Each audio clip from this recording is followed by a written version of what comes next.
Buenas noches, queridos y amables televidentes. Sean todos bienvenidos nuevamente a su programa, ni más ni menos, hoy dentro de la justicia, con ustedes Chesnel Calcaño. Gracias por preferirnos y estar en sintonía en que es el toque de queda por este canal a esta hora, de lunes a viernes de 7 a 8 de la noche en TNE Canal 58 y a través de todas las redes sociales. En esta noche, pues, nosotros tenemos un plato fuerte, un tema interesantísimo que está copando, ya no es nuevo, no es un tema nuevo, aunque ha estado copando las distintas redes sociales y los periódicos, los diarios, y es un tema nacional.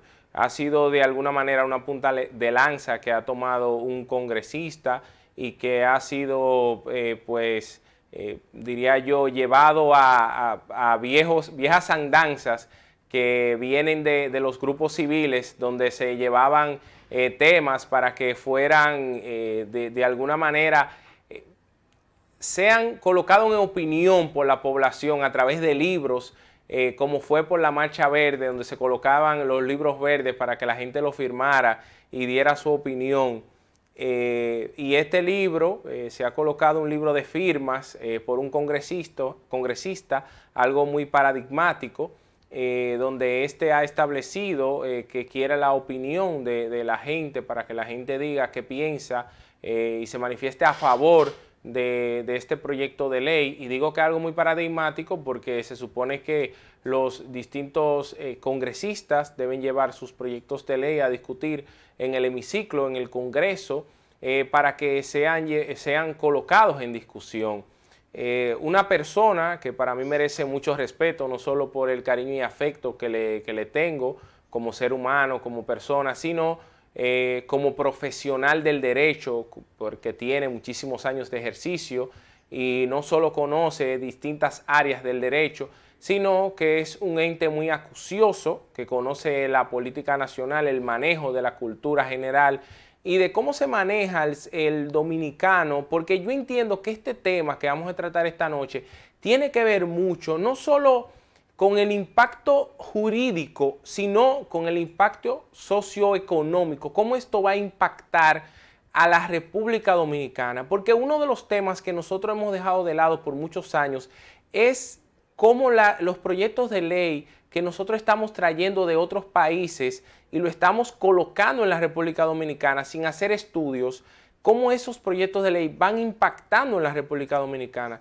Y hace unos meses nosotros hacíamos un análisis de cómo la ley 2497 todavía en la República Dominicana nosotros estamos viviendo los males que trajo ese proyecto de ley y cómo, bueno, ya esa ley trajo a la República Dominicana por nosotros no preparar a la sociedad dominicana para esa ley. Entonces, este proyecto que aparece, tiene su génesis en la Constitución del 2010, donde tiene vamos a decir, la primera pincelada que aparece ese concepto de ley de extinción de dominio, está en este momento muy en boga. Y vamos nosotros a hablar de eso, qué es lo que es la ley de extinción de dominio, porque cómo eso afectaría a la República Dominicana. Hemos escuchado muchos conceptos de eso, hemos visto mucha discusión, mucha gente piensa quizá el ciudadano de a pie que no lo afectaría, pero vamos nosotros a tratarlo de distintas aristas, de qué se trata y cómo eso podría impactar el sistema jurídico que a nosotros nos ha costado tanto ir construyendo, porque todavía en la República Dominicana no tenemos un sistema jurídico fuerte. Le damos la bienvenida esta noche, ni más ni menos dentro de la justicia, al doctor Valentín Medrano. Buenas noches, Valentín. Muy buenas noches, Chesner. Espero que el video no sea tan desastroso y que el audio sea lo suficientemente bueno como para poder comunicar a tu público, a la gente buena que te sigue, que sé que es buena por el simple hecho de la calidad humana. Dicen que los frustrados se asocian, pues la gente buena también tiende a asociarse. Por eso se congregan en las iglesias los cristianos y otros grupos religiosos. Se creen que están en sintonía desde el punto de vista de la bonomía que les acompañe. En el caso tuyo de forma particular, yo que te conozco puedo dar testimonio del gran ser humano que eres y me siento muy orgulloso de los logros que puedes exhibir como profesional del derecho a una carrera, vamos a decir, que todavía no tan añeja. Tiene el tiempo que requiere, pero los logros están ahí para hacernos sentir orgullosos a las personas que te quieren. Voy a ver si esta luz nos ayuda un poco. Gracias a ti, Valentín. Te escuchamos muy bien, realmente, y te veo muy bien. Para mí, de verdad, esa palabra viniendo de ti, son muy valiosas. Y nada que ver, como diría la doctora Ivana Rodríguez, que es nuestra hermana, una fiel seguidora tuya, y como siempre decimos, nosotros siempre orgullosos de cargarte el bulto a ti, que eres una persona, ¿no? que tiene mucho conocimiento, y siempre digo, no solo conocimiento jurídico, sino conocimiento de a pie de la realidad, porque como dice un amigo mío, abogado, vamos a decir, el empirismo, el ser humano nace del empirismo y luego crea el concepto. Es decir, primero conocemos la realidad tocada, la realidad que vemos, y luego nosotros la convertimos en concepto, en teoría. Y me gusta mucho eso de ti como abogado, que tú analizas las realidades de lo que ves y luego la teoriza, no como mucha gente que la ve desde la teoría y luego la quieren marcar en la realidad. Tenemos este tema, Valentín, que nos ocupa esta noche, un tema que tú lo conoces muy bien y que veo que tienes una perspectiva muy crítica del mismo. Y me gustaría que tú lo comuniques a nuestros amigos televidentes y que lo hagas como tú lo sabes hacer, desde la sencillez de tus palabras, para que nuestros amigos conozcan qué es eso de extinción de dominio, de terminar con el dominio de qué y de dónde viene eso, cuál es la realidad de ese concepto, de dónde viene, cuál es la génesis de la extinción del dominio. Mira, la extinción de dominio es un concepto que procura hacer una especie de híbrido.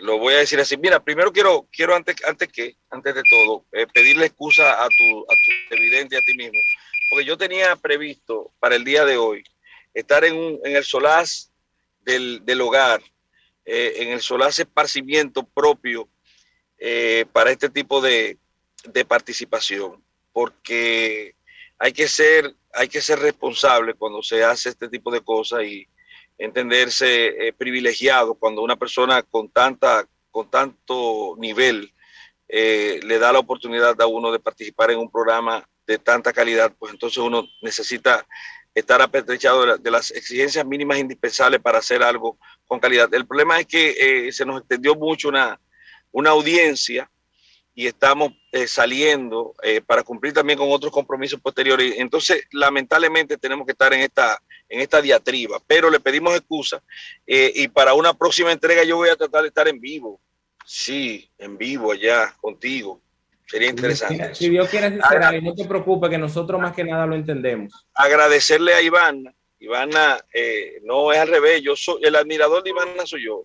Yo soy un admirador de Ivana. Ivana es una abogada que inspira, mueve a que uno tenga que sacar lo mejor de sí para darlo en pos de la justicia, porque ella tiene un compromiso sincero con ese elemento intangible que es la justicia, pero que es más necesario que la alimentación misma.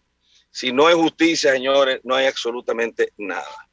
Y con respecto a la justicia y a la democracia, que son dos elementos esenciales para la existencialidad humana, en el caso, por ejemplo, de naciones como la nuestra, que es ejemplo de democratizabilidad de los gobiernos en toda América Latina.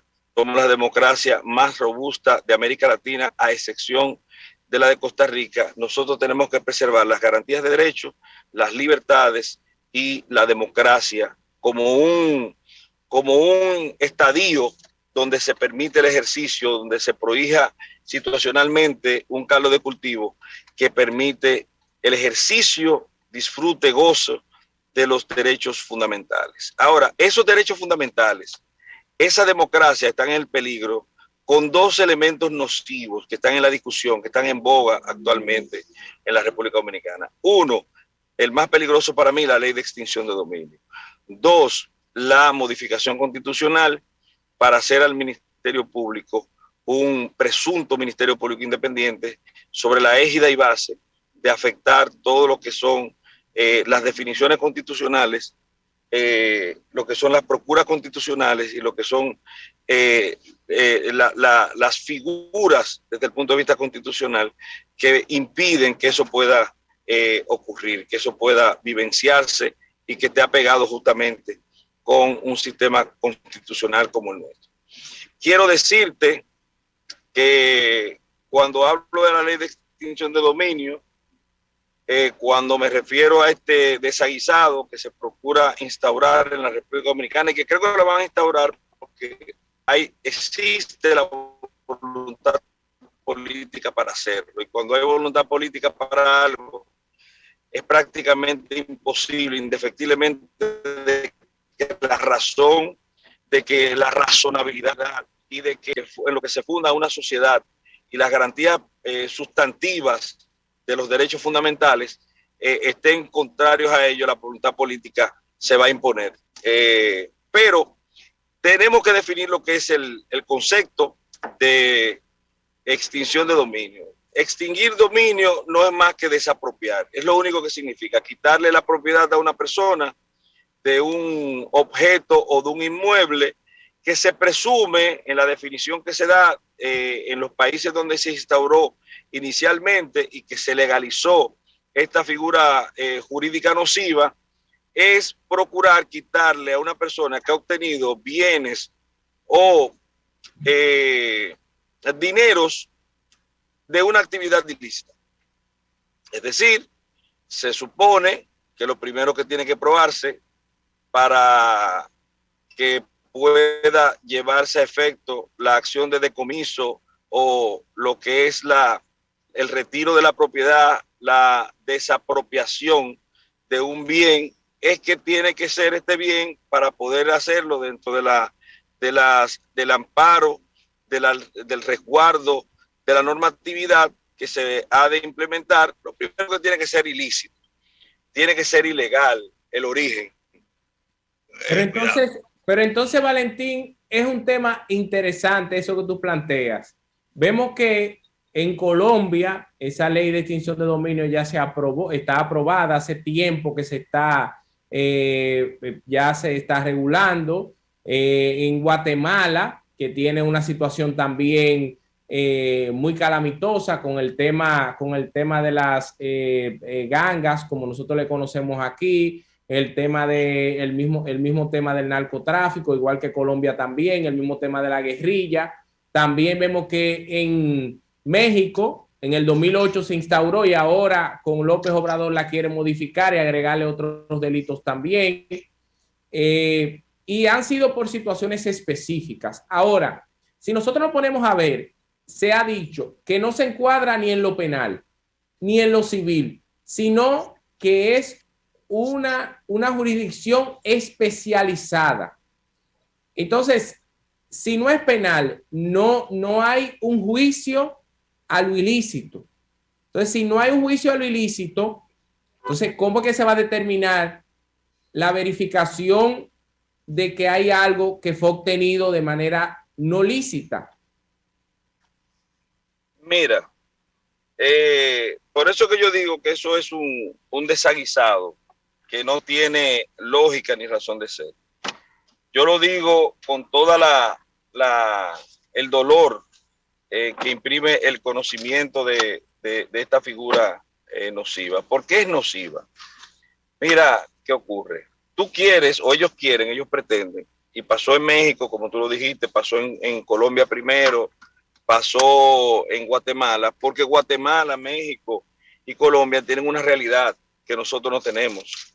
Hay allá establecido lo que uno podría considerar como narcozonas, o zonas donde el narcotráfico o las guerrillas, dependiendo del país, han asumido el control de regiones enteras. sobre todo en el caso de Colombia, regiones selváticas. Y hacía necesario que se creara un instrumento que permitiera, sin judicializar, o sea, sin estar presentes los presuntos comisores de los hechos que ellos proscribieron, sin judicializar a esas personas, sin estar presentes. Tú sabes que nosotros tenemos en la Constitución de la República, en el artículo 69, que establece en el numeral 2, nadie podrá ser condenado sin ser previamente oído, citado y oído. Quiere decir que hace alusión de forma constitucional al principio de inmediación, donde las personas tienen que estar presentes al momento en que se les enjuician, en que se les indican hechos de transgresión a las disposiciones punibles. Entonces, nadie podrá ser condenado sin ser previamente oído. En la ley de extinción de dominio, lo que se procura es establecer un estadio de posibilidad procesal en que las personas puedan ser juzgados sin estar presentes, porque lo que se procura es constituir un proceso de naturaleza penal en un proceso civil. ¿Cómo es esto, Chesner? Fácil, mira. Todo el mundo sabe cuáles son los ilícitos, cuáles son los crímenes y delitos. Los crímenes y delitos están definidos en leyes especiales y en el Código Penal de la República Dominicana. El robo, el hurto, la violación, el tráfico de droga, la corrupción, esos son delitos. Para esos delitos, la norma prescribe sanciones. El Código Procesal te dice a ti la forma en que tiene que enjuiciarse. El juez natural que establece la Constitución y la norma es el juez penal. El funcionario natural para la investigación y persecución de esos delitos y también para la procura de la sanción, el que la solicita, se llama Ministerio Público. Todos tienen una naturaleza y un origen, vamos a decir, un estadio en el que funcionan de manera natural. ¿Cuál es? El derecho penal. Todos son figuras del derecho penal. El Ministerio Público no persigue patrimonios, no persigue el enriquecimiento, el ministerio, a menos que sea ilícito. El Ministerio Público no produce una demanda, por ejemplo, en rescisión contractual, ni nada que se le parezca, porque el Ministerio Público, su naturaleza es la de ser el persecutor de los crímenes y delitos. Ahora, ¿qué función le quieren dar al Ministerio Público? Y que se la quitan a los abogados penalistas, porque otro de los elementos a ser afectado con este proceso es el abogado penalista, porque el proceso de extinción de dominio es perseguir un crimen o delito, demostrarlo presuntamente en sede civil, sin las herramientas y los protectorados constitucionales que están para salvaguarda de las garantías penales sustantivas. ¿Qué significa esto? Bueno, convertir un proceso penal en un proceso civil. ¿Para qué y por qué? Bueno, porque si tú te mantienes dentro del ámbito del derecho penal, siendo la base de todo este asunto un delito o un crimen, tú tendrás necesariamente que probar el delito o el crimen en sede penal. ¿Y qué ocurre con la sede penal? Que te obliga a ti a tener una serie de resguardos establecidos e instituidos en los artículos 40, 44, 68 y 69 de la Constitución de la República. Pero si tú lo conviertes en civil, si tú civilizas el proceso, tú no tienes que hacer absolutamente nada de lo que la Constitución manda. ¿Qué es lo que se está procurando? Engañar al sistema. Engañar y sustraer del procedimiento penal, porque la naturaleza es eminentemente penal, porque de lo que se trata es de un crimen o delito por probar para producir el decomiso de unos bienes que son de naturaleza criminosa, que tienen sustento, que tienen origen en un delito penal. Entonces lo sacamos de lo penal y así no tenemos que protegerle las garantías de derecho que establece la Constitución. Toda persona que es sometido a un proceso penal tiene los siguientes derechos, y todos esos derechos se lo llevan de golpe y porrazo. Todas esas garantías penales sustantivas se la borran, todo ese protectorado o amparo constitucional lo echan le dan de lado, porque lo que les interesa es que sin la necesidad de esas garantías, poder hacer un procedimiento en el que ellos a cualquier persona, cual que sea, oye, haya cometido o no un delito, le puedan desapropiar sus bienes. Yo quiero Entonces, hacer un símil. una pregunta, Valentín, con respecto a algo que me hace mucho ruido. Entonces, una persona que haya sido llevado a un proceso de lavado de activos, cuyo delito precedente se arguía que era tráfico de drogas, y Sí. haya sido descargado en sede penal, como se habla de que la persecución penal es personal y no se hacía una persecución a los bienes, sino que había una persecución accesoria a aquello que era procedente del ilícito personal. Entonces se podría posteriormente con la ley de extinción de dominio hacer una persecución a los bienes a pesar de que ha obrado un descargo en la jurisdicción penal. Claro que sí, porque ¿qué es lo que dice la Constitución para impedir esto? Es el ne bis in idem. Nadie podrá ser condenado 2 veces por el mismo hecho. Nadie puede ser juzgado 2 veces.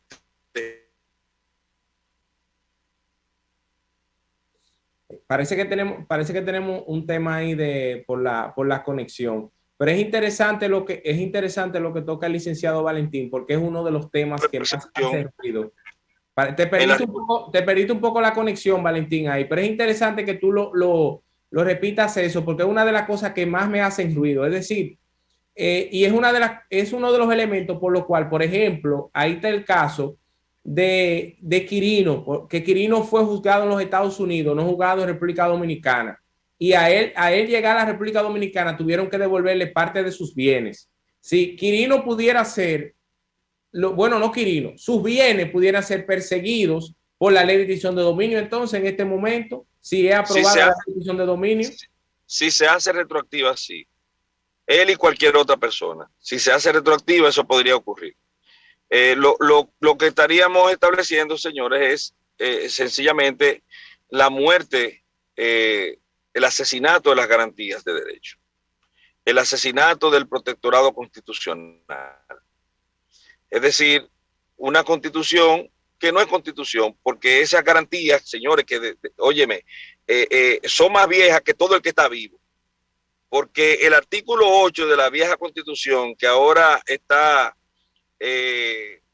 inserto en la misma, en diferentes numerales de la Constitución, como el artículo 69, el 68 y el artículo 40, esos principios, esas garantías de derechos, son más viejas que cualquier persona que esté viva en la actualidad. Estamos hablando de la Declaración Universal de los Derechos Humanos, donde nacieron esos principios como una garantía mínima desde el punto de vista del protectorado y amparo de las garantías de derechos. Y entonces eso lo deshace una ley. Eso hace que esas garantías sean inexistentes a los fines de llevar a efecto procesos que aquí no hacen falta, porque nosotros no necesitamos una ley de extinción de dominio, porque el mismo efecto que se procura con una ley de extinción de dominio se da a través de una ley de lavado de activos, solamente que la ley de lavado de activos tiene que respetar las garantías penales sustantivas, tiene que respetar ese protectorado, amparo constitucional, ese resguardo que se da en la Constitución de la República. Perdimos la imagen, perdimos el video, Valentín, parece que se quitó. Es importante destacar esa parte. Perdimos un poco el video, Valentín, para que lo verifiques. La parte del video parece que le está fallando un poco por la conexión de internet. Ustedes saben que uno de los temas que tenemos acá en nuestra hermosa República Dominicana es el tema de la conexión a internet, que es un poquito deficiente.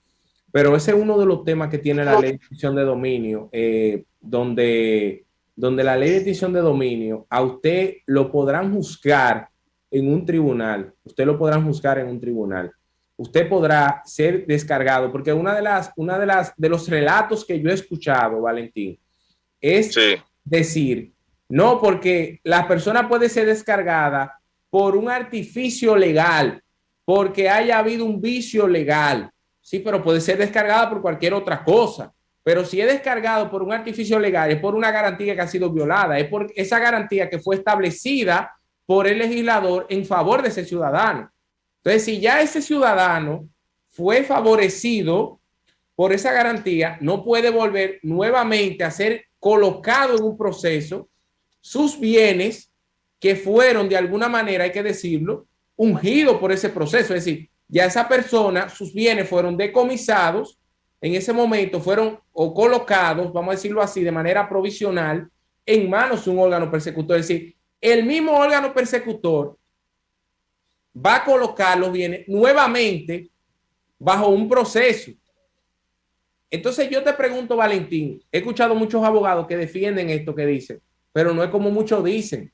Este proceso tiene garantías. Este proceso se le va a notificar a las personas. Este proceso se le va a permitir el derecho de defensa. No es un proceso arbitrario. Va a tener dos instancias, va a tener derecho a recurso. Entonces, no es algo quizás que desconoce toda la garantía de la persona en este caso que es perseguido por ese proceso.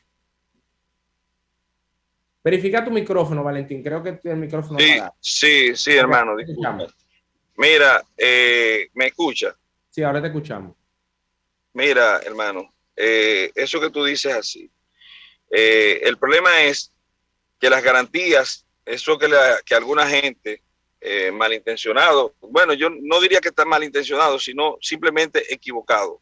Personas que no conocen las razones, la sangre que sirvió la humanidad, los esfuerzos y la lucha para lograr eso que nosotros denominamos garantías. Entonces, cuando tú no quieras que una persona salga de la cárcel porque haya cometido un ilícito, que tú entiendas que es lo que ha ocurrido, ¿qué es lo que tú tienes que hacer? No violentarle ninguna de las garantías que establece la normativa procesal penal y la Constitución de la República. Porque cuando tú lo haces, podríamos pensar que tú lo hiciste adrede, que tú lo hiciste porque tú querías crear un estadio de impunidad para una persona. Pero cuando tú tienes el interés real de llevar a efecto un proceso que sea incuestionable, lo primero que tú haces es preservarle las garantías de derechos a esa persona, que no te cuesta nada, no te cuesta absolutamente nada, eso no te afecta en nada. Preservarle las garantías de derechos a una persona. Y si lo vas a interrogar, hacerlo en compañía de su abogado, informarle todos sus derechos, decirle de qué tú lo estás acusando, por qué lo estás investigando, llevarlo ante el juez dentro de las 48 horas. Eso no te cuesta nada. Ahora, cuando tú eres el tutupote, el matatán, el que no respeta las leyes, el que no le importan las leyes, pues tú violentas todo eso porque vives en un estadio de arbitrariedad donde tú te crees que tú eres el engendro de Trujillo, ¿tú me entiendes? El hijo, y eso no puede ser. Las garantías están ahí, insertas en la Constitución, porque la humanidad en sus inteligencias, en el desarrollo de sus inteligencias, ha llegado a la conclusión de que son necesarias para el sano desarrollo de un órgano, de un organismo casi viviente que se llama proceso penal. El proceso penal que se agota como cualquier vida, que tiene vidas. Por ejemplo, nosotros tenemos insertas en el Código Procesal Penal la duración máxima del proceso, que tiene un límite, que son de 4 años. Valentín, porque tú no... Valentín, a mí me gustaría que tú, con respecto a ese tema de la ley de extinción de dominio, me hiciera un análisis desde el punto de vista de los actores, porque es la misma discusión que se dio con respecto a la ley de lavado de activos. ¿Cuál sería vamos a decir, el temor que pudiéramos nosotros tener con respecto a los actores? Hay un temor del punto de vista del control punitivo de parte de los jueces, de parte de los fiscales o de los jueces, pero yo quiero que tú me lo establezcas eso luego de esta breve pausa comercial, así que no le cambien ustedes.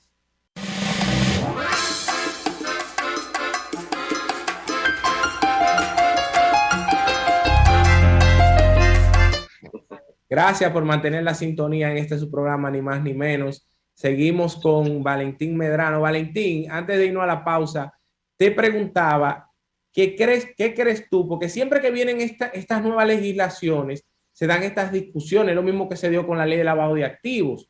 Y recordamos también que hasta un senador perdió la vida en un gobierno, anterior gobierno, lo que fuera el PRD, digo lo que fuera porque este partido ahora que nos gobierna viene de lo que era el auténtico PRD, ¿no? Aunque quedan todavía por ahí las siglas. Murió por ese proyecto de ley, de lo que fue la ley de lavado de activos. Entonces, siempre que vienen esos proyectos de ley que cuestionan el tema de lacerar, de limitar la propiedad, siempre se dan todos estos cuestionamientos. Pero ¿no crees tú que hay de alguna manera un temor por los actores que tienen que ver o que van a delimitar o a tener en manos las leyes? Porque todavía, Valentín, el Código Procesal Penal que viene desde el año 2002, nosotros lo estamos cacareando en el tribunal para que se aplique y no se aplica. Entonces, ¿qué perspectiva tienes tú desde el punto de vista de los actores con respecto a este proyecto de ley?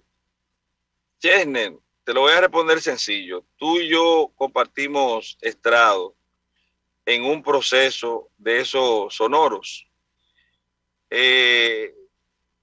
Yo tengo un cliente que debía ser de todos los ahí convocados al proceso, un imputado, de todos los imputados, el único, bueno, todos tenían presupuesto suficiente como para no ser considerados en peligro de fuga. Pero en el caso de mi cliente, no solamente tenía presupuesto suficiente, sino que tenía una afectación de las garantías penales sustantivas, una ajación de lo que es una conculcación de sus derechos fundamentales, de la forma más grosera. Y lo digo aquí, un cliente, una persona apresado, sin orden de arresto, pero también sin estar en estado de flagrancia. Los artículos 224 y 225 te dicen que son los únicos presupuestos y las únicas autorizaciones que tiene el Estado para privar de su libertad a una persona.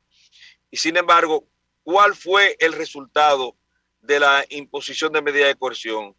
En buen derecho, te pregunto, en razonabilidad, en lógica, desde el punto de vista jurídico, ¿se aplicó el derecho?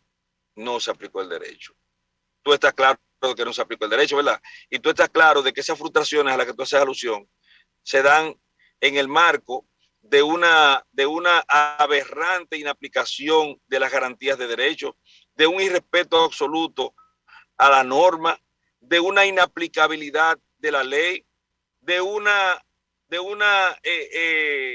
afectación y darle la espalda a la Constitución de la República. Tú lo sabes que se dan así todos los días, porque tú estás todos los días ejerciendo derechos, imprecando derechos, solicitando derechos en los tribunales de la República. Tú sabes, Valentín, que hay un tema que mucha gente ha utilizado, muchos de los defensores de este proyecto de ley, que es el principio de buena fe. Y yo me río muchísimo cada vez que lo escucho, porque cuando uno está viéndolos en la televisión le da como una incomodidad, no sé si te pasa, que le da el deseo, bueno, y uno le responde, aunque ellos no lo escuchan. El deseo de romper la televisión. Claro, porque buena fe de un sistema que se lleva hasta los mamandos si lo dejan, que tiende, contrario a lo que establece el principio de mínima intervención, a meter a todo el mundo en el bote, que te afecta, persecuta. Yo conozco una persona que sin haber cometido nunca un hecho delictual en su vida jamás, por el simple hecho de que participó, le prestó su nombre cuando se necesitaba en aquella ocasión para formar una compañía, 7 personas que compusieran la compañía. Él le prestó su nombre, venga, para que usted tenga su compañía, y sometieron a esa persona a un proceso de lavado de activos. Pues fíjate que a todo el que participó, todo el que prestó su nombre, sin haber sido gerente, sin participar en esa empresa, cuando se le presentó una investigación por lavado de activos al titular propietario del 99% de las acciones de esa empresa, a todo el mundo lo afectaron y tienen 3 años pidiendo que le levanten su cuenta, que le levanten la oposición que le tienen a manejarse, a ser ciudadanos, a ser personas. Eso ha ocurrido aquí en la República Dominicana. No, porque ahí te llevo lo que utilizan tanto el órgano persecutor como los jueces, que utilizan y malan parte de la ley de lavado de activos, que es que tú hiciste un desconocimiento deliberado, es decir, que tú tenías la obligación de saber y te hiciste, lo voy a utilizar no de manera legal, sino de manera, vamos a decir, llana, para que nuestros amigos televidentes lo entiendan, que tú te hiciste que no conocías, te hiciste el loco, tú sabías que sí, que ahí había algo que a ti no te prueban que tú te beneficiaste económicamente de eso, pero tú simplemente sabías que ahí había algo raro y tú lo desconociste, tú te hiciste el que no sabías. El y sueco. Por eso te meten en un proceso donde tú no tienes, dicen en Estados Unidos, tú no tienes un móvil pecuniario, nada te mueve a nivel pecuniario, pero te meten en un proceso. Entonces, se escuda en el principio de buena fe. ¿Qué es el principio de buena fe? Y es una de las cosas que en México se está cuestionando. ¿Qué cuestionan en México, Valentín? Que el solo hecho de que a ti te coloquen en un procedimiento de extinción de dominio y te sometan a una investigación, a ti te van a inamovilizar el bien. Porque a ti, la buena fe, ¿quién la va a probar? La buena fe. El bien, espérate. En Colombia, perdón, en Costa Rica y en Colombia, se respeta la inamovilidad de los bienes que sean productos de origen lícito, respetando lo que son de origen lícito. Pero tú sabes que aquí en este país, ningún actor hace la diferenciación. Te meten todos los bienes, pero además, en eso que tú estableces, ¿cómo yo voy a saber? Exacto, si explica eso, Valentín. Es decir, que cuando vayan, Dios no lo quiera, pero a Valentín Medrano, me están investigando a mí, que tú y yo somos socios en una compañía, y a mí me meten en un proceso de extinción de dominio, y tú y yo, vamos a decir, nos metimos en un negocio que fue de una bomba, y meten a la bomba en el proceso de extinción de dominio, y a ti te meten todos los otros bienes que no están dentro del negocio que tú y yo hicimos, porque ese es uno de los problemas, que aquí no hay, vamos a decirlo aquí, en la República Dominicana no hay lo que se llama tolerancia en el uso del poder punitivo, porque tú lo sabes también que en los procesos que no hemos visto de lavado de activos, se meten bienes fuera del rango del proceso de investigación. Por ejemplo, están investigando a José con hechos que van del 2010 en adelante, y José tiene un apartamento que lo adquirió en el 2000, le inamovilizan ese apartamento que fue en el 2000 que lo adquirió. Cuando no existía la ley de lavado de activos, la anterior, imagínate esta, no existía la ley, en el 2000 él lo adquirió, no existía la ley de lavado de activos, pero te lo meten ahí en la investigación y te lo inmovilizan. Es lo que te estoy diciendo. Yo te puedo dar 20,000 ejemplos de una mala aplicación de la norma y de un exceso por parte de los agentes, de los actores, como tú estableces, donde los jueces y los fiscales no respetan las garantías de derecho. Eso que tú me estás diciendo, yo te puedo decir de una señora ahí que compró un apartamento en Santiago en el año 2001 y al hijo le llevaron un proceso en el año 2019 y ese apartamento que ella compró con financiamiento y con préstamo, ellos lo metieron ahí, se lo inmovilizaron y no solamente que se lo inmovilizaron, se metieron en el apartamento, la desalojaron de su apartamento. Pero te puedo dar el caso de un señor en Santiago también, una persona que graduándose de abogado en el año 2008 hizo un préstamo con garantía hipotecaria a una persona en el 2008, óyeme, y en el 2008, del 2008 al 2009 le ejecutó el bien porque la persona no le pagó. La persona en esa ocasión, en el año 2009, le puso una querella para tratar de evitar que le ejecutaran el bien. En el 2009 le puso una querella a esa persona, lo descargaron, fueron a 20,000 instancias, hizo todo lo posible porque no le ejecutaran la decisión y un tribunal ordenó la ejecución. Se ordenó la venta en pública subasta, no hubo oferente, el bien se lo adjudicó. Y en el año 2019, la persona a la que él le ejecutó ese bien se vio envuelto en un proceso penal de lavado de activos. ¿Y sabe lo que pasó? A ese señor que lo que hizo fue ejecutar, lo condenaron a 3 años. Un señor que no tiene ningún tipo de liaison con esa persona, salvo haber sido su enemigo momentáneo, persiguiéndolo. Y a esa gente tú le vas a dar un instrumento para afectar la garantía de derechos de los seres humanos en la República Dominicana. Oye, lo único que tú vas a hacer es, como te dije al principio, hacer desaparecer todas las garantías de derechos, hacer que la Constitución sea un pedazo de papel en manos.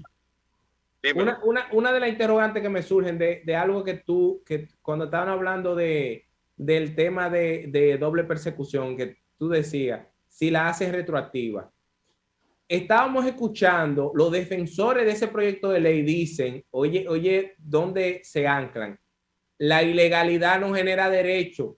si un contrato ha sido un contrato de compraventa, un contrato de adquisición, ha sido adquirido sobre la base de una ilegalidad, de un dinero que ha venido de una negociación ilícita, de un ilícito penal, eso no, nunca, nunca va a ser lícito. Por ende, no genera derecho. Entonces, si lo estamos escuchando así, Valentín, entonces la duda tuya, si la hacen retroactiva, como que la duda tuya no cabe de si la hacen retroactiva. No, si lo hacen retroactiva es lo peor que pueden hacer, porque te voy a decir una cosa, eso es tan mentira, de que la ilegalidad no produce nada legal, que el dinero que Francis Drake y su gente le robaron a esta pobres islas, o el dinero que le robó España a la República Dominicana y a todas las colonias que colonizó, o cuando los Estados Unidos o cualquier nación ha afectado de forma económica a una nación, ahí hay ilegalidades. ¿Y qué va a pasar con eso? Absolutamente nada. No va a pasar nada. Eso se ha legalizado. Nunca produce efectos legales. Eso es mentira. Eso es una porquería. Tú te estás yendo como muy lejos. Y no, la grande distribuidora de electrodomésticos y la grande distribuidora de electrodomésticos que traían televisores y equipos de música y que se hicieron, y que eran pequeñas distribuidoras y se hicieron grandes trayendo mercancías y los elusores y los evasores de impuestos, porque hay un tema, ahí hay un gran empresario que está empujando eso, pero yo me pregunto, y esa es otra pregunta que te hago. Y la extracción de materiales de los ríos, que ha acabado con el medio ambiente, que ha producido grandes riquezas, pingües beneficios. Aquí hay muchísimas cosas que han producido legalidad, pero la misma extorsión que se da de parte de estas mismas leyes que te quieren obligar a ti a ser un sujeto de bancarización, porque tú tienes el legítimo derecho a establecer en libertad lo que tú quieras hacer con tus finanzas. No sé si tú me entiendes. Pero hay muchísimas cosas que describen hasta cierto punto, que denotan, que plantean que esto es un asunto para lucir bien, para oírse bien, un contrato, pero no se trata de contrato, señores. ¿Qué contrato? ¿De qué contrato tú me estás hablando? Tú estás hablando de una ilicitud, de un tipo penal. Un tipo penal no es un contrato, no es una figura del derecho civil. El tipo penal está definido en el Código Penal y tú tienes que probarlo con las garantías de derecho. No, espérate, yo no te voy a probar nada, pero yo te voy a empobrecer. Yo te voy a empobrecer. Oye, yo no te voy a probar que tú eres un delincuente, no, yo te voy a empobrecer. ¿Por qué? Porque me das la santa voluntad. Y uno de los temas que queda bien claro, Valentín, es que se van a enmarcar un sinnúmero de delitos a los cuales se va a aplicar esa ley. Es decir, no es penal, no es penal, y ahí lo entrecomillo, pero ellos quieren colocar unos delitos a los cuales le van a aplicar esa ley, a los cuales solo le van a aplicar esa ley. Entonces yo me pregunto, si eso no es penal, si eso no es civil, ¿por qué esa ley le tenemos nosotros que establecer unos precedentes delictivos del ámbito penal a los cuales sí le vamos a aplicar eso? Entonces yo me pregunto también, ¿vamos siempre a dejar sobre la mesa que esos delitos van a estar presentes? ¿No lo vamos a aprobar a la hora de aplicar esa ley? Claro, ese es el remedio. Valentín, ya para irnos, te voy a hacer esta pregunta, y esta pregunta generada de algo que tú dijiste al inicio de nuestra conversación, ya para irnos. Y agradeciéndote que tú estás con nosotros aquí después de un día bien agitado. Para mí siempre un placer tu disponibilidad. Valentín, ¿por qué tan reacio? Y digo tan reacio porque tú al inicio, así lo dijiste, te oponías a la modificación constitucional para el establecimiento de otros parámetros para la designación del Procurador General de la República. ¿Por qué no estar de acuerdo con eso? Chesner, yo te voy a decir algo que creo que tú lo puedes evidenciar o probar con algunos escritos que yo hice en ocasión de el denominado Ministerio Público Independiente. Yo dije, no es independiente. ¿Por qué no es independiente? Porque la Constitución no lo permite. El artículo 170 de la Constitución de la República dice cuáles son los principios básicos en el que se sustenta la vida orgánica del Ministerio Público, su función, y establece 6 principios básicos, entre los cuales no está el principio de independencia, pero tampoco puede ser independiente por una sencilla razón, decía yo en esa ocasión, porque la independencia constitucional, la independencia que la Constitución establece, tú la puedes verificar, el alcance y la forma, en el análisis de los poderes del Estado. ¿Cómo están confeccionados los poderes del Estado que son independientes? Bueno, el poder ejecutivo es un poder dependiente, principio jerárquico, el Estado soy yo, el presidente es el que manda, él tiene actos administrativos que los manifiesta por decreto, él designa, quita, hace, pone, todo lo que establece, se establece para el Poder Ejecutivo, que no es independiente, pero los otros dos son independientes. ¿Cómo funciona la independencia, Chesner? La independencia funciona de la siguiente forma. Vamos a poner el ejemplo del poder legislativo. En el Poder Legislativo hay que senadores y diputados. Yo te hago una pregunta. El diputado de la circunscripción 1, un diputado de la circunscripción 1 de Santiago, ¿a quién está subordinado? ¿De quién él es dependiente? De nadie, ni siquiera del denominado bloque del partido al que él pertenezca. Porque él tiene iniciativa legislativa, somete una ley cuando le dé su santa voluntad, aprueba o desaprueba la ley que él no quiera o que él quiera, aunque le bajen en línea de su partido, no le pueden hacer nada porque él es independiente hacia arriba, hacia abajo y hacia los lados. Vamos a poner el ejemplo de la independencia del Poder Judicial. El juez de paz de cualquier circunscripción de ahí de Santiago, ¿me escucha? El juez de paz, ¿a quién está subordinado? ¿De quién recibe órdenes el juez de paz? ¿De quién? Del presidente de la Corte, del presidente de primera instancia, del presidente de la Suprema Corte de Justicia, no, de nadie. Es independiente de arriba, abajo y hacia los lados. Eso es independencia. Ahora yo te voy a hacer una pregunta. La independencia que se procura es que el procurador, el fiscalizador de allá de uno de los municipios de Santiago, no reciba órdenes de la procuradora, ni del procurador de la corte, ni del procurador fiscal titular. No es esa la independencia que se quiere, porque en realidad lo que se quiere es descentralizar presuntamente al Ministerio Público, pero sigue con el mismo principio jerárquico donde hay una procuradora que manda a todo el mundo, es decir, hacer un apéndice o un símil del Poder Ejecutivo en el Ministerio Público. Pero hay un problema, tú vas a crear un problema serio. ¿Tú sabes por qué? Primero, porque tú tienes que darle unas fuerzas armadas a ese Ministerio Público, porque le va a hacer caso un fiscalizador a una persona que no tiene fuerza desde el punto de vista de la ejecutoriedad de sus decisiones en Santiago de los Caballeros. Le van a hacer caso, que no tiene policía, que Valentín, no tiene fuerza armada, que no tiene a nadie. Valentín, eso sigue siendo un tema complejo. Valentín, muchísimas gracias por acompañarnos. Pronto nos vemos y que pase buenas noches. Gracias, un abrazo. Cuídate mucho tú y tu familia y nos vemos pronto. Nos vemos sufriendo en los tribunales pronto, hermano. Se te quiere. Así será, un abrazo. Se te quiere de este lado también. Buenas noches a ustedes y sigan aquí. Mañana nos vemos aquí de 7 a 8 de la noche, ni más ni menos, dentro de la justicia. Un placer como siempre. Sigan en sintonía.